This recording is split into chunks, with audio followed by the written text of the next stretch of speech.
बीना देवी का परिवार अब उनके बिना बेसहारा हो गया है। सिस्टम की लापरवाही और अस्पतालों में वीआईपी कल्चर के चलते अब बीना देवी हमारे बीच नहीं रही। अस्पतालों की मनमानी ने उनकी चलती सांसों को रोक दिया। अस्पताल में बेड तो थे, लेकिन बीना देवी वीआईपी नहीं थी। वेंटिलेटर की जरूरत पड़ी तो वीआईपी से संपर्क किए बिना अस्पताल प्रशासन ने वो भी देने से इनकार कर दिया। अस्पताल के पास बीना देवी की सांसें बचाने के लिए सब कुछ था, लेकिन बीना देवी के पास अस्पताल से सांसें लेने के लिए वीआईपी संपर्क नहीं थे।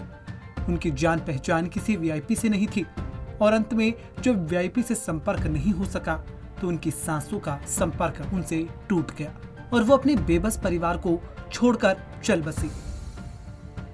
नानी को भर्ती करा था 19/4/2021 में और 19/5/2021 में उनकी ज़्यादा तबीयत बिगड़ी। रात को 2:02 बजे करीब उनकी ज़्यादा तबीयत बिगड़ी तो मैं खुद डॉक्टर के पास गया।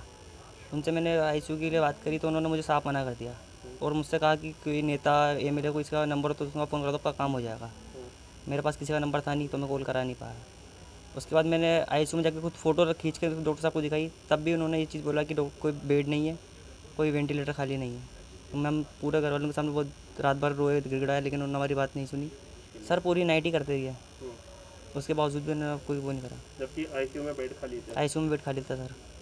भाई बताइए सर वार्ड में डॉक्टर कोई आए ही नहीं ना, बुलाते बुलाते भी कोई डॉक्टर वार्ड में नहीं आए।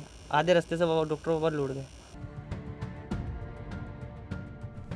कोटा के एमबीएस अस्पताल में अगर आपको इलाज करवाना है, आपकी सांसें थमने को हैं और आपको बेड और वेंटिलेटर की जरूरत है तो किसी वीआईपी से संपर्क करवाना होगा।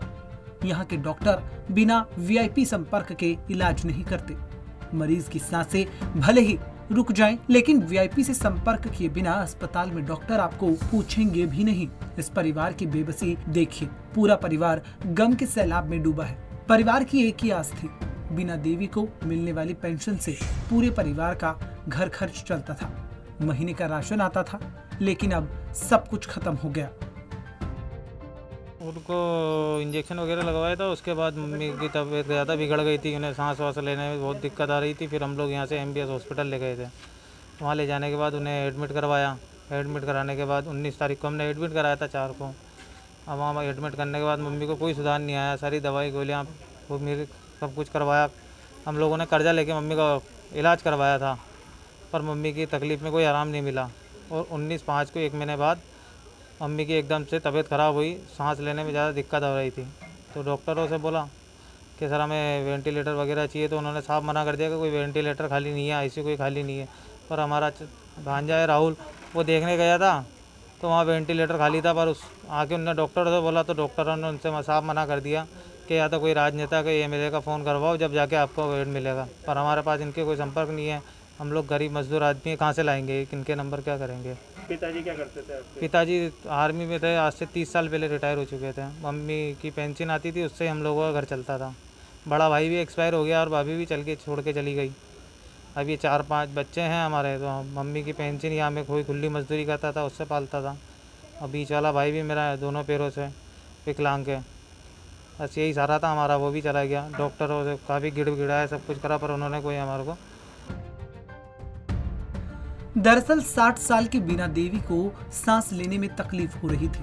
19 अप्रैल को उन्हें एमबीएस अस्पताल में भर्ती करवाया गया, जहां उनकी हालत बिगड़ती चली गई। परिवार वालों ने अस्पताल प्रशासन से इलाज के लिए गुहार लगाई, लेकिन अस्पताल के कोरे सिस्टम ने उनकी गुहार को पैरों तले रौंद दिया। इधर बीना देवी तड़प रही थी, उधर डॉक्टर वीआईपी संपर्क मांग रहे थे। इन परिवार वालों से बोला गया कि अगर किसी मंत्री या विधायक से बात करवा दो तो बेड भी मिल जाएगा और वेंटिलेटर में रख देंगे। लेकिन परिवार गरीब था, जिसके पास 2 वक्त के खाने के लिए पैसे नहीं थे, वो कहां से वीआईपी संपर्क ढूंढता। बस यही इस परिवार का कसूर था कि उन्होंने किसी वीआईपी से संपर्क नहीं करवाया, लिहाजा बीना देवी मर गई। श्रीमती बीना देवी की रात को वेंटिलेटर के अभाव में निधन हो गया था। तो इसके लिए मैंने तुरंत जैसे प्रकरण जानकारी में आया, एक जांच कमेटी बिठाई थी। जांच कमेटी में अपने मेडिसिन और ये क्या कहते हैं डिप्टी सुपरिटेंडेंट, नर्सिंग अधीक्षक और अन्य 2 चिकित्सकों की 5 सदस्यीय कमेटी बनाई थी। बयान लिए गए उस टाइम जो नाइट में पोस्टेड थे नर्सिंग स्टाफ, रेजिडेंट डॉक्टर और जो मृतका के परिजन थे उनको भी बुलाया गया। उन्होंने जो जांच कमेटी ने जो जांच रिपोर्ट बनाई उसमें उन्होंने ये बताया कि जो नर्सिंग स्टाफ है उसने प्रयास किए, एक पलंग खाली था डायलिसिस का जिस पे वेंटिलेटर लगा हुआ था, उन्होंने संबंधित जो वार्ड प्रभारी और चिकित्सक था उससे संपर्क के लिए प्रयास किए और उसके सवा घंटे बाद ही उनकी डेथ हो गई। इसकी पुष्टि क्या है, जो उनके परिजन आए थे जिन्होंने बयान दिया उन्होंने भी कहा कि हाँ साहब 1-1.25 घंटे में इनकी डेथ हो गई थी। और हमने उनसे ये भी पूछा भाई क्या आपके पास कोई रिकॉर्डिंग है, जैसा मीडिया के अंदर आ था, तो उन्होंने हमें कोई रिकॉर्डिंग नहीं दी। मतलब जो उनके पास ऑडियो रिकॉर्डिंग का चर्चा चल रही है ना, हमें कोई उपलब्ध नहीं कराई जांच कमेटी को। जांच कमेटी ने ये निष्कर्ष निकाला कि इसको देख के ऐसा लग रहा है कि शुरुआती रूप से ऐसा लग रहा है कि आपसी तालमेल का अभाव रहा। उस तालमेल के अभाव की वजह से मरीज को क्या है बेड नहीं मिल पाया और इसलिए उन्होंने उसको क्लीन चिट दी है। भविष्य में चेतावनी जारी करी है समस्त नर्सिंग स्टाफ को और चिकित्सकों को, यदि कोई पलंग खाली है चाहे किसी के लिए चिन्हित हो तो उसको एकदम कम से कम मरीज को लेटा के उस पर लाभ दिया जाए। अस्पतालों में मंत्रियों और विधायकों की अनुमति के बिना क्या इलाज नहीं मिलेगा? अगर मंत्रियों से संपर्क नहीं है तो क्या मरीज को मरना ही होगा? ऐसे सवाल तब उठते हैं जब बीना देवी जैसी मरीज सिस्टम के बेरुखे रवैये के चलते दम तोड़ देती है।